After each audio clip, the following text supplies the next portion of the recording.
तो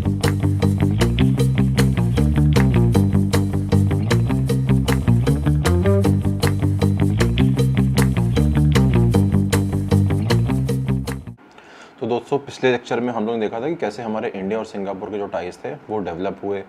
और कैसे कैसे हम लोग with in across 25 years of span में 1991 पोस्ट एलपीजी रिफॉर्म्स हमने कैसे कैसे अपने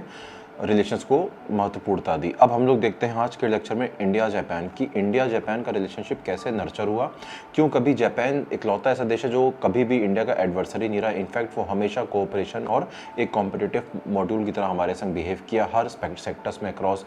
diversity of agriculture, trade and commerce, manufacturing, उसके संग संग जो जितनी भी एडिटिव टेक्नोलॉजीज है, एआई टेक्नोलॉजी या cyber security, Japan has always been in India's ally. ये एक मतलब फैक्ट ही इसको आप मानिए। अब हम लोग ने अभी रिसेंटली देखा है कि जब हमारे प्राइम मिनिस्टर नरेंद्र मोदी जी जब गए, उनको एससीओ समिट में जाना था चाइना, तो पहले वो जापान जाते हैं और वो जब जापान जाते हैं तो इनका जो एक मोटिव था हमारी गवर्नमेंट ऑफ इंडिया का कि इंडिया और जापान को रिलेशन को स्ट्रेंथन करना, और उसके संग संग जो बिहाइंड द कॉरिडोर्स एक डिप्लोमेसी स्पेक्ट्रम में होती है उस पर भी हम लोग चर्चा करेंगे। तो चर्चा करने के पहले हमारे प्राइम मिनिस्टर की विजिट जो जापान में, उससे पहले हम लोग को ये देख लेना चाहिए कि इंडिया और जापान के रिलेशनशिप में एक्चुअल में हमारे एक बेसिक फंडामेंटल्स क्या हैं। तो अगर हम लोग बेसिक फंडामेंटल्स की बात करें तो हम लोग ये कह सकते हैं कि जो जापान और इंडिया का ट्रेड है वो अक्रॉस $22 बिलियन का है, जो कि एक हमेशा से ग्रोथ, एक उसकी कंपाउंड एनुअल ग्रोथ रेट भी देखी जाए तो हमेशा से अच्छी रही है। बट एज ऑफ नाउ हम लोग $22 बिलियन के आसपास ट्रेड कर रहे हैं। उसके साथ साथ जापान जो है जितने भी मल्टीलैटरल कोऑपरेशन में हमेशा हमारे संग रहा है, जैसे G4 समिट हुई, G7 समिट हुई, G20 समिट हुई। इसके बाद अगर हम लोग मल्टीलैटरल कोऑपरेशन के बाद देखें तो हम लोग इकोनॉमिक स्पेक्ट्रम में भी देख सकते हैं। इकोनॉमिक कोऑपरेशन में हम लोग कह सकते हैं कि जैसे जो भी हमारा एक कॉम्प्रिहेंसिव इकोनॉमिक पार्टनरशिप एग्रीमेंट है और कॉम्प्रिहेंसिव इकोनॉमिक कोऑपरेशन एग्रीमेंट है, जिसपे हम लोग ट्रेड डील्स की बातें करते हैं, फ्री ट्रेड एग्रीमेंट की बात करते हैं, इस पे जापान ने हमेशा इंडिया का एक तरह से अलाय रहा है। उसके संग डिफेंस ओरिएंटेड में जापान आप लोग देखते हैं, जानते हैं, जैसे जितने भी मल्टीलैटरल मिलिट्री एक्सरसाइजेस होती हैं, जैसे कि धर्म गार्जियन है, शैनु मैत्री है और जाइमैक्स है, उसमें हमेशा से इंडिया और जापान का एक अच्छा रिलेशनशिप रहा है। इसके संग अगर हम अक्रॉस द बॉर्डर हम क्रॉस सर्विस एग्रीमेंट देखें और एक्विजिशन देखें तो इंडिया और जापान ने बहुत सारे ऐसे एग्रीमेंट साइन किए जो क्रॉस बॉर्डर ट्रेड और क्रॉस बॉर्डर सप्लाई किस चीज़ की, सर्विसेज की, और कैसे भी सर्विसेज की, जिसमें general agreements on tariffs and trade में हमने देखा था ट्रेड पॉइंट 1, पॉइंट 2, पॉइंट 3 और पॉइंट 4। तो इसमें अक्रॉस ऑल द स्पेक्ट्रम हम देखते हैं कि हमारे यहाँ एक क्रॉस सर्विसिंग एग्रीमेंट रही है, जिसमें जापान जो है वो हमको एक टेक्नोलॉजी की तरफ से हेल्प कर सकता है, और साथ ही साथ इंडिया जो होगा वो जो भी इंडिया के हमारे प्रोफेशनल्स होते हैं, आईटी एक्सपर्ट्स होते हैं, साइबर सिक्योरिटी में, एग्रीकल्चर में, ट्रेड एंड कॉमर्स में, हॉस्पिटैलिटी में, टूरिज्म में, हमेशा इंडिया एक सर्विस ओरिएंटेड इंडस्ट्री रहा है, जो कि जापान की एक एजिंग पॉपुलेशन में हमेशा एक एक्स फैक्टर के रूप में उभरेगा। कल्चर की अगर हम बात करें तो कल्चर में हम सबको पता है कि हम लोग ने एक एग्रीमेंट साइन किया था सन 2014 में कि वाराणसी को भी हमने कहा था कि हमें उसको क्योटो जैसा एक इंफ्रास्ट्रक्चर देना है, जिसमें इंडिया और जापान की रिलेशनशिप को भी मजबूती मिली थी। सिमिलरली जब हमने हमारे जी जिनपिंग भी चाइना से इंडिया आए थे तो एक सिस्टर स्टेट एग्रीमेंट भी साइन हुआ था। ऑन द सेम बैकग्राउंड 2014 में इंडिया और जापान का भी साइन हुआ था। और ये जो रिलेशनशिप होता है इसमें अगर हम लोग कल्चर की बात करते हैं तो कल्चर अगर हम जापान और इंडिया का देखें तो it is a mixup of democracy, demography and development, the 3D model of Indo Japanese relationship. Japanese का जो मॉडल है वो शिंडोइज्म का है और इंडिया हिंदुइज्म का हमारे यहाँ मेजॉरिटी रहा है। लेकिन अगर हम अक्रॉस द बॉर्डर भी देखें और अक्रॉस द रिलीजन स्पेक्ट्रम भी देखें तो जापानीज जो बुद्धिस्ट उनके एक रिलीजन या बुद्धिस्ट एक आइडियोलॉजी को जो फॉलो अप करते हैं, तो ये कहा जाता है कि Japanese is giving us technology and India has given the religion to Japanese. और जापानीज का हमेशा से एक तरह से इन्वेस्टमेंट से लेकर एक इंफ्रास्ट्रक्चर और एक जो अक्रॉस द बॉर्डर जो हमारा यहाँ अग्रीमेंट साइन होते हैं उसमें हमेशा इंडो जापानीज ने अपनी तरह से पूरी तरह से जितनी भी कोशिश होती है उनको पूरा करने का प्रयास किया। हाँ, उसमें डिले भी हुआ है, जैसे हम लोगों ने देखा था कि अहमदाबाद से जब मुंबई एक हाई स्पीड रेल कॉरिडोर बन रहा था तो उसमें कुछ प्रॉब्लम्स भी आई थी, बट उसको भी अब पूरा किया जा रहा है। उसके साथ अगर हम हिस्टोरिकल टाइज देखें तो हमने आपको बता ही दिया कि कैसे बुद्धिज्म जो है इट हैज़ ऑलवेज बीन एक historical relationship with India and Japan. Science and technology में हम लोग ये कह सकते हैं कि it is a backbone of Indo Japanese relationship. क्योंकि टेक्नोलॉजिकल एग्रीमेंट्स में हम देखें with it is semiconductors, with it is global supply chain, with it is trade initiative across. अगर हम लोग देखते हैं साइंस एंड टेक्नोलॉजी में जो जापानीज का एक जो उनका स्पेस मिशन है और हमारा जो इसरो है उसमें एक ल्यूपेक्स मिशन एक शामिल किया गया है। उसके साथ साथ इंडो और जापानीज़ की डिजिटल पार्टनरशिप भी है, जो अभी रिसेंटली 2025 में एक एग्रीमेंट भी साइन हुआ है। तो अक्रॉस ट्रांसफर ऑफ टेक्नोलॉजी हम देखें तो Japanese has always and always rely इस चीज़ पे किया है कि वो हमको एक टेक्नोलॉजी भी दें और हमको एक शेयर करें हमारे कॉमन इंफ्रास्ट्रक्चर्स को। और इसी तरह से हम ये भी देखते हैं कि जापान इसलिए भी इंपॉर्टेंट है कि Japanese has always seen as an मतलब एक इन्वेस्टमेंट की तरह हमने उसको देखा है कि जापान ने हमारे यहाँ इंडिया के नॉर्थ ईस्टर्न स्टेट्स में काफ़ी डेवलपमेंट के लिए इंफ्रास्ट्रक्चर मजबूत करने के लिए अपना इन्वेस्टमेंट दिया है। और साथ ही साथ वाइसे वर्सा या क्विड प्रो क्यों कह लें, तो इंडिया ने भी सेम वर्सेस जापानीज़ में अपना एक सप्लाई चेन एग्रीमेंट के तहत जितनी प्रोफेशनल्स हम लोग भेज सकते थे हमने उसको भेजे भी हैं। अब अगर हम लोग कंसर्न्स की बात कर लें कि इंडो और जापानीज़ रिलेशनशिप के कंसर्न्स में, कंसर्न इसलिए दोस्तों इंपॉर्टेंट होते हैं कि अगर कोई दो रिलेशन किसी कंट्रीज़ के अच्छे हो रहे होते हैं तो दिस ऑलवेज एक फैक्टर होता है जिसमें हमेशा बोन ऑफ कंटेंशन होता है, क्योंकि international diplomacy is always about dialogue, negotiation and action. और जब तक हम लोग नेगोशिएट नहीं कर सकते तब तक हमारे पास एक्शन नहीं होगा। तो इंटरनेशनल डिप्लोमेसी में अगर हम लोग देखें तो इंडिया और जापान का जो ट्रेड है वो हमेशा कोई भी काउंटर करता है तो चाइना काउंटर करता है। चाइना ऑलवेज फिल्स दैट वैक्यूम जो भी क्रिएट होता है ड्यू टू कोई भी सप्लाई चेन डिसरप्शन होता है। उसके साथ क्रॉस द बॉर्डर जब डेटा फ्लो की बात हो रही थी, जैसे हम लोग ने एक ओसाका ट्रैक की भी बात करी थी, इसमें ये कहा गया था कि जो भी यूरोपियन वेस्टर्न नेशंस थे उन्होंने और इसके संग जापानीज संग एग्रीमेंट भी किया था वेस्टर्न नेशंस ने कि जो डेटा फ्लो होता है अक्रॉस द बॉर्डर, उस डेटा फ्लो को उस पर एक जो भी सोर्स डेस्टिनेशन होगा वो बैरियर नहीं लगा सकते डेटा फ्लो पे। तो इस पर भी हमारे काफ़ी कंसर्न्स रहे, डिस्प्यूट्स रहे, जिसको हमने आगे जाके नेगोशिएशन के संग सॉल्व करने का प्रयास किया। उसके साथ साथ इंडिया और जापान जो है वो एक एशिया अफ्रीका ग्रोथ कॉरिडोर पे काफ़ी एक महत्वपूर्ण अपना समय दे रहा है। और वो ये चाह रहा है कि अगर हम लोग एक 2+1 स्ट्रेटजी को अपनाते हैं जिसमें एक तरफ इंडिया जापान रहेगा और एक तरफ थर्ड कंट्री रहेगी, और उसमें हम लोग अपने सिर्फ इन्वेस्टमेंट से लेकर कल्चर से लेकर अलग अलग अक्रॉस द स्पेक्ट्रम हम जितने भी डेस्टिनेशंस देख सकते हैं उसमें हम लोग साथ कोऑपरेशन करके अपना काम फुलफिल कर सकते हैं। बट ये कहीं ना कहीं मैंने देखा है कि एशिया अफ्रीका ग्रोथ कॉरिडोर को वो सक्सेस नहीं मिल पा रही जो कि सक्सेस बाकी ऑर्गेनाइजेशंस को मिली है। उसके साथ साथ जितने भी एक डिफरेंट इनिशिएटिव्स हैं, जैसे कि अगर हम लोग फ्री ट्रेड एग्रीमेंट की बात करें तो जैसे कि regional comprehensive economic partnership RCEP, ये भी एक बोन ऑफ कंटेंशन रहा इंडो जापानीज रिलेशनशिप में। उसके संग संग कॉमन ग्राउंड देख सकते हैं तो हम लोग साइंस एंड टेक्नोलॉजी में भी हमारे संग काफ़ी अच्छा रहा। बैरियर्स अगर साइंस एंड टेक में हो सकते हैं तो वो हमेशा होते हैं ट्रांसफर ऑफ टेक्नोलॉजी में, जो कि जापानीज ने काफ़ी हद तक फुलफिल किया। बट अब बात सिर्फ ट्रांसफर ऑफ टेक्नोलॉजी से भी नहीं होती, बात होती है कि हम लोग को इंडिजिनियस टेक्नोलॉजी भी बनानी पड़ेगी। हम लोग हमेशा फ्यूचर में रिलाई नहीं कर पाते किसी भी कंट्री पे। तो उस केस में जापानीज़ और इंडियंस की एक रिलेशनशिप फर्दर मैच्योर हुई है। रिलेशनशिप अगर हम और देखें जितने भी हमारी पेंडिंग प्रोजेक्ट्स हैं, जैसे एक जापान और इंडिया का हाई स्पीड बुलेट ट्रेन है, तो इस पेंडिंग प्रोजेक्ट को हम लोग कैसे स्पीड दे सकते हैं, इस पर भी हमको भी काम करना पड़ेगा। अब हम लोग देख सकते हैं कि इंडिया और जापान के रिलेशनशिप को हम लोग और अगर हमको वे फॉरवर्ड पे देखना हो कि हम इसको और फ्यूचरिस्टिक मॉडल ऑफ डेवलपमेंट में कैसे देखते हैं, तो हमको इसमें ये देखना पड़ेगा कि हम लोग उसमें हमारा इन्वेस्टमेंट कैसा है। अगर हम लोग इन्वेस्टमेंट के लिए एक अक्रॉस द बॉर्डर अगर हम लोग एक अग्रीमेंट साइन करते हैं जिसमें हमारे जो भी करेंसी स्वैप एग्रीमेंट है या फिर जो भी हमारे पास एक इंडो जापानीज एक लोन ट्रेड इनिशिएटिव ऐसा हो जिसमें कि हमारा रुपी और जापानीज़ का येन जो हो वो आसानी से ट्रेड हो सके across all the spectrums of economy, उसके लिए हमको काम करना पड़ेगा। हमको रोबस्ट ट्रेड के लिए बात करना होगा, जैसे हमारा जो बायलैटरल ट्रेड है वो भी $22 बिलियन का है, तो कहीं ना कहीं हमको बात करनी होगी इसको आगे बढ़ाने की। थर्ड भी हम हमेशा देखते हैं कि हमको कुछ ना कुछ करके चाइना को काउंटर करना पड़ेगा, because China always wants to break the hegemony of India and Japanese with respect to 2+1। दोस्तों ये 2+1 इनिशिएटिव होता है कि जिसमें इंडिया और जापान एक तरफ रहेंगे और जो थर्ड कंट्री होगी, जैसे मान लिया आप श्रीलंका ले सकते हैं, Myanmar, Cambodia, Laos, Vietnam, Thailand, आप कोई एक देश ले सकते हैं साउथ एशिया का। अभी तक क्या होता था कि इंडिया और जापान ये साथ बैठ के अपना कोऑपरेशन देते थे थर्ड कंट्री को। अब ये थर्ड कंट्री का जो एक वैक्यूम कभी कभी जो क्रिएट होता था, चाइना उस वैक्यूम को फुलफिल करने के लिए अब आ चुका है। और ये मैंने कहीं ना कहीं इसको आपने भी देखा होगा दोस्तों कि कैसे भी जैसे म्यांमार में जब मिलिट्री जंटा का तख्ता पलट हुआ, बांग्लादेश हो गया, श्रीलंका हो गया, कैसे चाइना अपनी स्ट्रिंग ऑफ पर्ल्स थ्योरी के तहत धीरे धीरे अपनी पॉलिटिकल हेजेमनी को चेंज करने के लिए भी अपना एक रोल अदा कर रहा है। इकोनॉमी के रूप में भी चाइना एक चेकबुक डिप्लोमेसी, जिसको हम लोग कहते हैं चाइनीज़ में युआन डिप्लोमेसी, को वो अपना देख रहा है। चाइना ने अपना अफ्रीका में एक huge amount of trade and investment को लॉन्च कर दिया है और वो भी बहुत एक फोर्स मल्टीप्लायर इफेक्ट से किया है, जो कि एक कहीं ना कहीं इंडिया और जापान के रिलेशनशिप को एशिया अफ्रीका ग्रोथ कॉरिडोर के लिए भी रोक रहा है।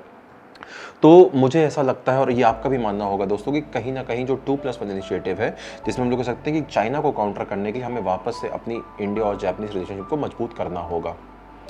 फोर्थ नंबर पे हम देख सकते हैं कि इंडो जापानीज रिलेशनशिप को एक एनर्जी सिक्योरिटी पार्टनरशिप को लेकर कि जितनी भी ग्रीन एनर्जी पार्टनरशिप हो सकती है, whether it is solar, weather it is wind, weather it is hybrid और जियोथर्मल, जिसमें कि अक्रॉस द जो भी सोलर फोटोवोल्टिक मॉड्यूल्स होते हैं, मैन्युफैक्चरिंग होती है, एमएसएमई इंडस्ट्रीज होती हैं, जितनी भी इनोवेटिव पार्टनरशिप्स होती हैं, इसमें कहीं ना कहीं एक Indo Japanese relationship further mature हो सकता है। तो अब हम लोग देखेंगे क्यों हमारे प्राइम मिनिस्टर जब नरेंद्र मोदी जी जापान जाते हैं तो क्या एजेंडा और क्या हमारा जो बिहाइंड द कर्टेन्स है उसको फुलफिल करने का एक इनिशिएटिव आगे ले जाते हैं। तो दोस्तों अब हम लोग देखते हैं कि कैसे हमारे इंडिया और जापान का जो रिलेशन है कैसे वो और फर्दर मैच्योर होके ग्रो होता है। इसमें खास बात बहुत इंपॉर्टेंट है कि नरेंद्र मोदी जी की जो विजिट थी जापान में उसके एक बिहाइंड द कर्टेन्स या कह सकते हैं हम लोग बियॉन्ड डिप्लोमेसी क्या हो सकता है, हम लोग इस पर चर्चा करेंगे, जो कि एक महत्वपूर्ण विषय है क्योंकि 29 से 30 अगस्त 2025 को हमारे प्राइम मिनिस्टर नरेंद्र मोदी जी इस वक्त जापान में थे और उसके बाद उन्होंने चाइना गए और चाइना में जाकर शंघाई कोऑपरेशन ऑर्गेनाइजेशन एससीओ की समिट में उन्होंने पार्टिसिपेट किया, जो कि मैं अपने अगले लेक्चर में डिसाइड करूंगा कि क्या उसकी इंपॉर्टेंस हो सकती है हमारे आने वाले इंडिया और बाकी देशों के एक फर्दर रिलेशनशिप में और जियोपॉलिटिक्स में। तो अगर हम लोग ये देखें कि जब हमारे प्राइम मिनिस्टर जाते हैं जापान 29 और 30 अगस्त को, तो उसमें उनकी जो पॉइंट्स ऑफ जो जिस पे अग्रीमेंट्स हो सकते हैं वो क्या क्या थे। तो हम लोग ये देख सकते हैं कि इंडिया और जापान जब इस वक्त मिल रहे हैं तो ये कौन सा टाइम, ये टाइम है एंटी ग्लोबलाइजेशन का, ये टाइम है डी ग्लोबलाइजेशन का, ये टाइम है करेंसी वॉर का, ये टाइम है डोमिनेंस ऑफ डॉलर का, ये टाइम है चाइनीज हेजेमनी का, ये टाइम है चाइनीज युआन डिप्लोमेसी का, ये टाइम है चाइनीज चेकबुक डिप्लोमेसी का।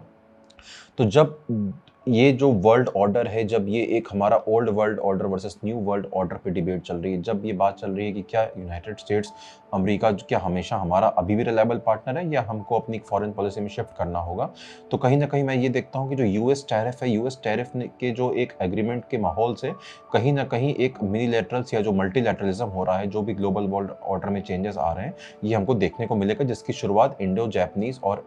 फर्दर में जाके India Japan China and then Russia में जो विजिट होती है वो कहीं ना कहीं वो उसको सकारात्मक रूप आगे जाके देगी।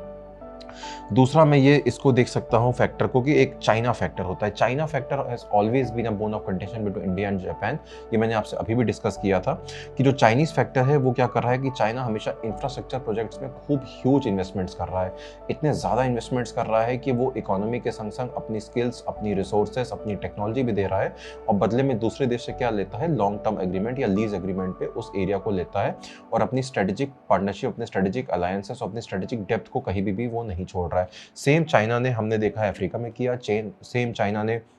इंडिया के स्ट्रिंग ऑफ पर्ल्स में किया, अफगानिस्तान, पाकिस्तान, बांग्लादेश, इवन नेपाल, भूटान, म्यांमार और कहीं ना कहीं वो इंडिया को इंसर्कल भी कर रहा है इस तरह से। उसके संग संग मैं ये देख सकता हूँ कि चाइना जो है अपनी फाइनेंशियल मसल का इस्तेमाल करता है कहीं ना कहीं इंडिया के और जापान के रिलेशंस को फर्दर हिंड्रेंस देने के लिए। अब हम लोग देख सकते हैं कि जो जापान और इंडिया का जो रिलेशनशिप था, इसमें जो एक वैक्यूम क्रिएट होता है, कैसे इस वैक्यूम को दूर करने के लिए हमारी जो ये समिट होती है ये बहुत ही इंपॉर्टेंट होने वाली है। इस समिट में ये डिसाइड हुआ है कि Japan is going to invest around $68 billion to in India और एक बहुत ही ह्यूज इन्वेस्टमेंट है जो आने वाले टाइम में एक विकसित भारत के इनिशिएटिव को भी हमारे सपोर्ट करेगा। उसके साथ साथ इंडिया और जापान की जो स्ट्रेटेजिक पार्टनरशिप है whether it is respect to quad और जितने भी हमारे मल्टीलैटरलिज्म है, जैसे कि free and open Indo Pacific, free and open rules based Indo Pacific, कहीं ना कहीं इसको भी मजबूती मिलेगी। और हम लोग ये देख सकते हैं कि हमारे इस $68 बिलियन इन्वेस्टमेंट के साथ साथ जो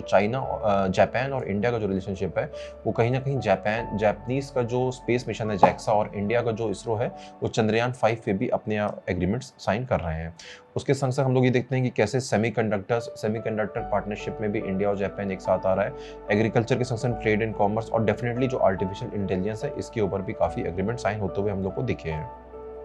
उसके संग संग हम लोग ये देख सकते हैं कि कैसे इंडिया और जापान के रिलेशनशिप में एक हाई स्पीड बुलेट ट्रेन जो कि हमारे यहाँ जापान की टेक्नोलॉजी से चल रही है, उसके संग जो डेडिकेटेड फ्राइट कॉरिडोर्स होते हैं जिसमें जहाँ जो मालवाहक वाहन होते हैं जो हमारे यूपी के दादरी से निकलते हुए सीधे कलकत्ता जाता है और एक तरफ दिल्ली से मुंबई इंडस्ट्रियल कॉरिडोर बन रहा है, कहीं ना कहीं इसमें जापानीज का जो हमारे यहाँ इन्वेस्टमेंट के संग संग कोऑपरेशन है उस पर हम लोग को देखने को मिलता है।